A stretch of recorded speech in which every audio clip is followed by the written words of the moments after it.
Selamat pagi guys. Logika dan nalar konsultan klaim asuransi.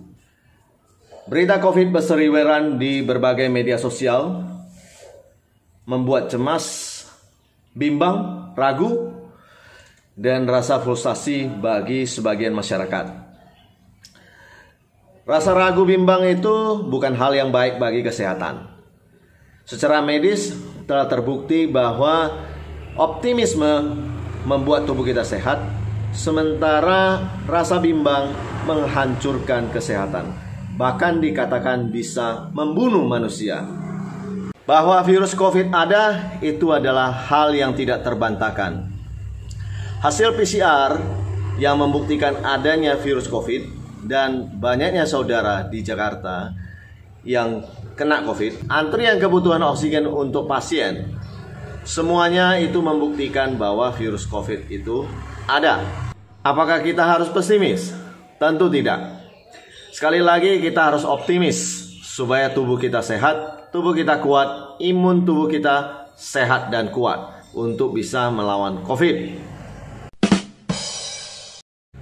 Bagaimana saya menjaga diri sendiri dan keluarga dari paparan virus COVID?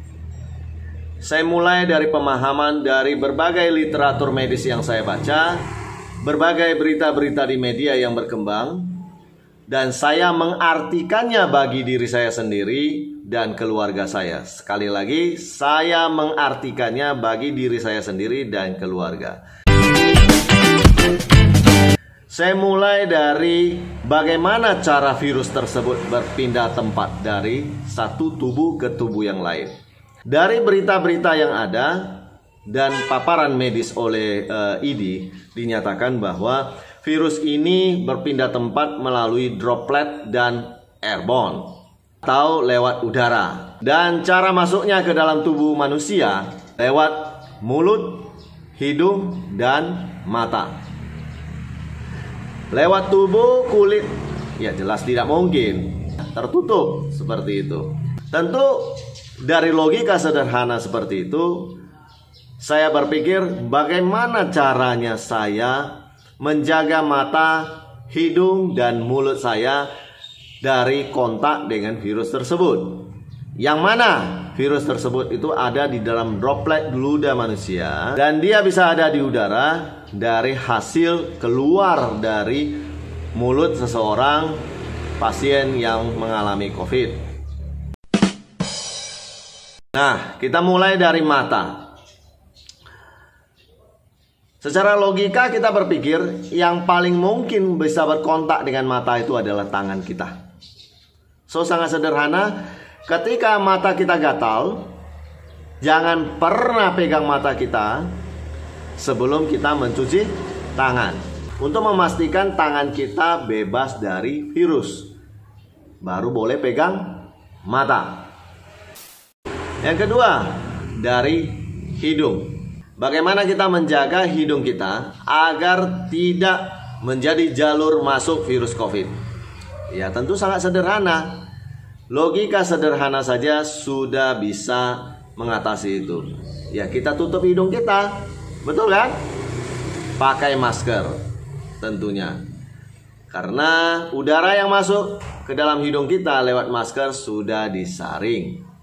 Pastikan tangan kita bersih sebelum kita memegang hidung kita dengan cara mencuci tangan. Nah, yang ketiga, kita berbicara jalur lewat mulut.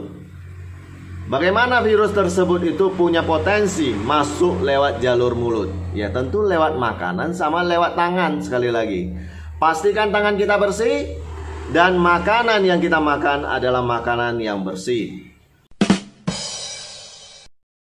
So, terjawab sudah ya protokol kesehatan yang didengung-dengungkan oleh pemerintah.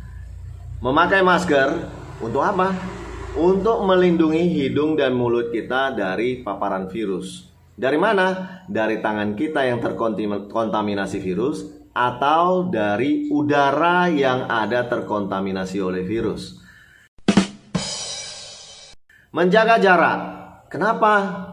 Ya, supaya droplet dari lawan bicara tidak kena ke tubuh kita, atau droplet sangat kecil yang mengambang di udara yang keluar dari lawan bicara tidak masuk ke hidung kita. Itulah gunanya jaga jarak. Jadi menjaga jarak tidak berarti saya tidak suka sama kamu atau saya tidak mau berteman dengan kamu ya guys. Dan yang ketiga, mencuci tangan. Gunanya untuk apa? Untuk membersihkan tangan kita dari virus, sehingga pada saat kontak dengan mulut dan hidung dan mata, tubuh kita terbebas dari kemungkinan masuknya virus tersebut. Sesederhana itu memahaminya. Jadi jangan bingung dengan berita-berita yang ada di media yang membuat si A ngomong begini, si B ngomong begini, akhirnya kebingungan. Kita tidak bisa melakukan apa-apa. So guys, sederhana bukan? Jika kita memahami bahwa virus itu ada di dalam droplet ludah manusia dan ada di udara, maka kita tahu cara menghindari virus tersebut. Nah, potensi droplet ludah manusia itu ada di mana? Ya, teman-teman tentu harus membayangkan sendiri, karena saya tidak mungkin mengatakannya di dalam konten ini. Bisa jadi banyak bisnis yang akan terancam, banyak bisnis yang akan turun omsetnya bila saya mengatakannya terlalu detail. Namun, bila Anda mengerti isi konten saya bahwa virus itu menular lewat droplet ludah, Anda harus menghindari droplet ludah tersebut. So, dia ada di mana? Pikirkan sendiri. Lewat airborne, lewat udara.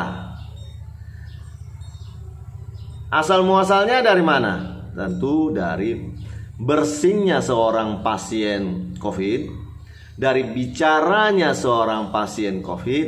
Nah, disitulah dia berputar. Ya, disitulah virusnya berputar di udara. Nah, ya tentu kita harus menghindari ruang-ruang seperti itu, terutama ruang tertutup. Ingat, hanya diri kita sendiri yang bisa menjaga kesehatan tubuh kita.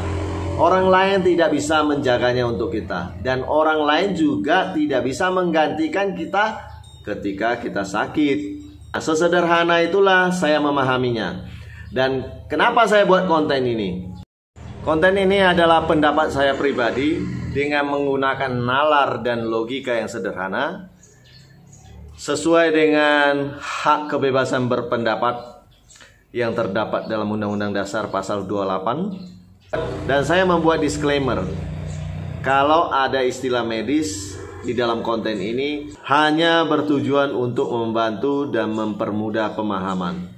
Tidak boleh digunakan sebagai rujukan medis, karena yang berkompeten di bidangnya adalah dokter. Dan sekali lagi, saya bukan dokter. Saya adalah konsultan klaim asuransi, dan saya adalah konsultan asuransi, dan saya sangat ahli di bidang ini. Kadang ketika kita dalam kondisi bingung, bimbang, kita tidak bisa berbuat apa-apa, sehingga nalar kita menjadi hilang. Mudah-mudahan sharing saya ini bisa berguna. Ingat, sharing saya ini saya terapkan untuk diri saya sendiri. Jangan pernah ikuti sharing saya bila Anda tidak paham. Saya membuat konten ini karena saya sayang kepada Anda, saya cinta kepada Anda. I love you full, konsultan klaim asuransi. Love you full. I love you Indonesia.